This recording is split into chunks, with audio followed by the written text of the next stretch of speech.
Alright, YouTubers. So I got my little handy dandy notes here on this Corsair. So I've already went through the setup with how to, or I did the unboxing of the Corsair SP2500 2.1 surround sound, 232 watts. It's a 2.1 system, so you get basically big old subwoofer, 8-inch subwoofer. You get some 3-inch mids, 1-inch tweeters on 2 of them, and rock and roll, man. It's really good. So after listening to this system for about 2 weeks now, between listening to it on just music, watching some movies here and there, although I don't really sit here and watch movies much, but I did just to kind of listen to how these sounded and stuff. They sound really good for movies, to me. But for music, it's okay. It's on par. If you got the volume down low, it's fine. The bass becomes a little bit too boomy. But anyway, I'll digress. I'll get into that a little bit in here in a second. So, but after 2 weeks of listening to this system with sim racing, came to a few conclusions. So one conclusion is I like it. Wasn't a waste of money. And well, I guess that's 2 conclusions. One, I like it. One, it wasn't a waste of money. So under $250 mark, you can't really beat the price for what you get out of this system. It's simplistic. It's easy to hook up. It sounds great with sim racing. There's really nothing to not like about it, to be honest. Some key points here I was going over.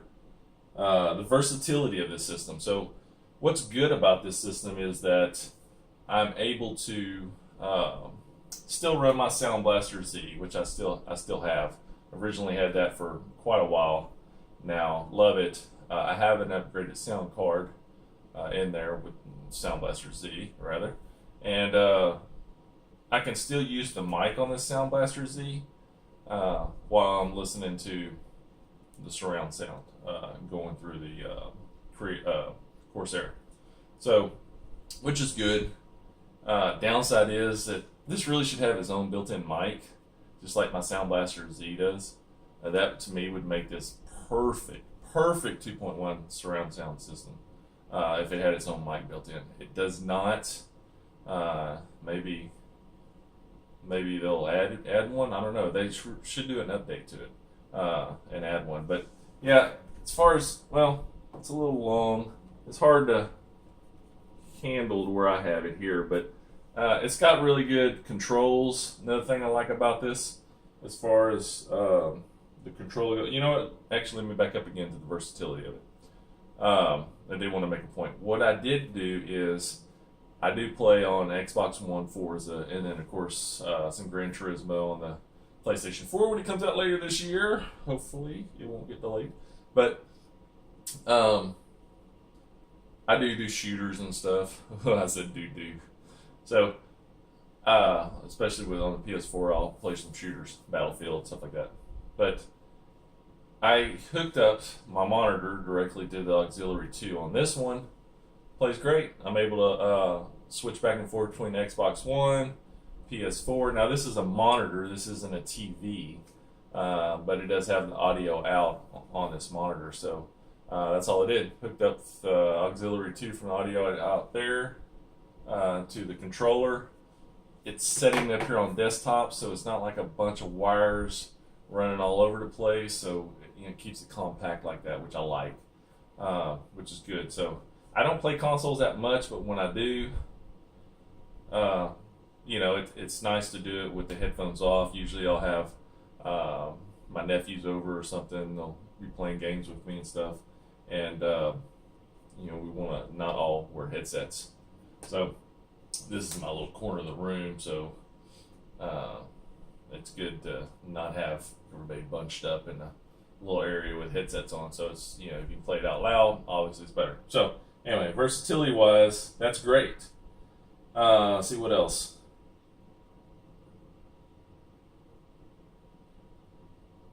See the versatility, clean setup. Okay, like I was saying, the setup is really clean on it. It's not a whole lot of wires. I mean, you only got three speakers. You got a subwoofer, you got the power going into the subwoofer, and then from the subwoofer it powers out to your two satellites. Now, it is important where you place these satellites, I've noticed. Now, I have them on my setup. I've had them where these speaker racks I have here were originally on this table further back. And it's fine because this was kind of designed to be a desktop solution with someone with a laptop or something set in there and speakers blasting out from further back. But being that I got this big ass monitor here in the way, it hides some of the sounds that would be coming out of the tweeters.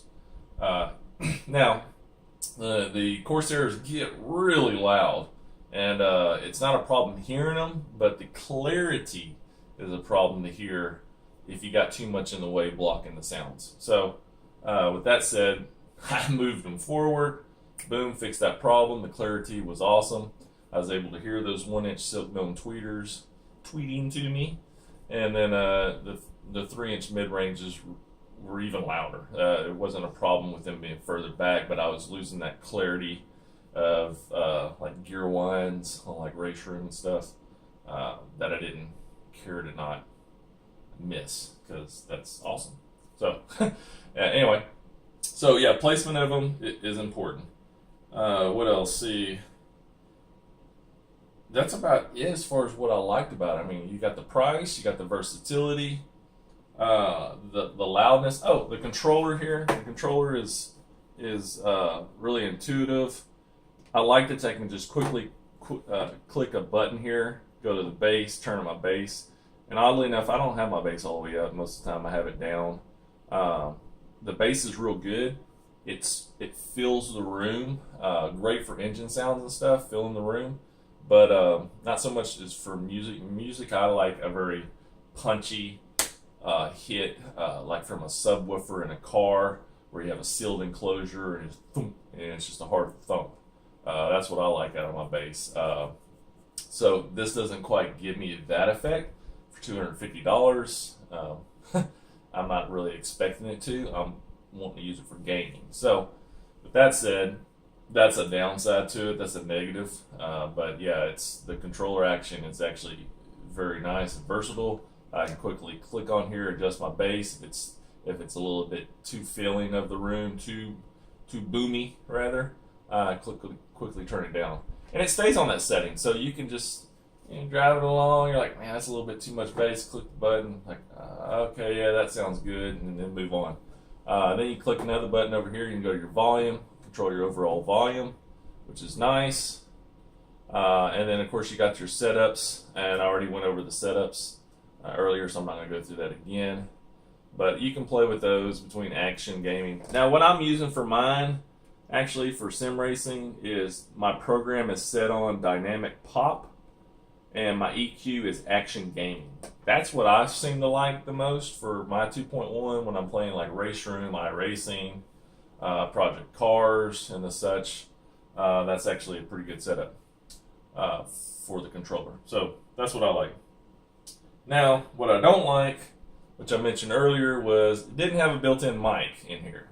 To me, that would be just a perfect 2.1 sound system if you had a built-in mic here. So when I'm using my headphones plugged into here, jamming out, and I'm hitting the transponder to talk to people in iRacing, it's picking it up instead of me having a headset with a mic on it and running out with that. Or I just have this volume down low, and I'm hitting my button that cue for me to transmit to the other drivers and stuff. It's easy enough to have the volume cranked up, racing. Okay, I want to say something, crank it down a little bit. Hey, you guys, you're assholes, or whatever. No, I don't say that, but it's that versatility. That's the one little piece out of the system that's missing to me, is it needs to have a mic built in there. It does not, but oh well. And it doesn't need a longer power cord. Depending on where you have room to stick that speaker box. The speaker box is actually pretty big with an 8-inch woofer in there, so you can actually set it far enough away from your system, because the leads going to your satellites, 56 watts again, I'll say, satellites. It's actually pretty long. I think it was like 8 foot or something like that. Let me see if I have this on here. It's definitely over 6 to 6 inch. I don't remember. Anyway, plenty long. I think 8 foot is what it was. But the little power cord to the subwoofer that powers the whole system was like 4 foot. So by the time, I hate wires, so by the time you try to route it along the desktop and then down the desk leg out underneath, you run out of cord length pretty quickly. So it needs to be a little bit longer power cord. Other than that, it's freaking awesome 2.1. Now, I'm not paid from Corsair to do a review on this. This is just, I had some extra money. I wanted to get a surround sound system for a while. And I've had a 5.1 on this system before. And yes, it did sound good. Didn't sound near as good as running Sennheiser headphones directly on your ears, which is just surround sound. Didn't sound that good. But it was just a pain in the ass for all the wires running everywhere. Center channel here, 2 speakers there, and then you got the wires running along the rig with the stands for your speakers behind you, and just more trouble than it was worth for me. So 2.1 actually works great for when I want to use it. To crank it up when no one's in the house, and then when they are in the house, I just plug in my headphones. Bam, done. So anyway, I hope that helps you out if you're thinking about the Corsair. There's tons of reviews on this Corsair SP2500, and I've watched a bunch of YouTube videos on them, on this system, and it seems to be, about the best system for under $250. I concur as well. I think I got this for $230 on Amazon. So yeah, it's great. Great system. Check it out if you're looking for a 2.1 sound system. You don't have to have that full surround sound. If you're doing shooters and stuff, you're probably going to want the 5.1 sound system. Even with shooters, though, it doesn't really give me that much of an advantage to run a 5.1 to me. That's just me. But for sim racing, you definitely don't have to have a 5.1 here in the car coming from your far rear right or your far rear left coming up. To me, it's just more distracting because I have someone coming and I see him in the mirror anyways. So I don't need that extra distraction anyway. So when they're beside me, I hear them when they're beside me. That's all I need. When they're about at my pillars, that's where I need to hear them anyways. So with that said, great system for the money. Check it out. Hope you enjoyed this review. This is kind of a quick little look at our final assessment of this Corsair SP2500. I'm enjoying it. I'm going to keep jamming out with it. To recap, music, it's okay. Not as good. Gaming, great. It's not really a cheap gaming system like a lot of them people that slap gamer on there and try to fool us gamers of it actually sounding good, because most of them I've tried are crap, but this one's actually really good. So anyway, check it out. Leave a comment. Talk to you later. I'm out.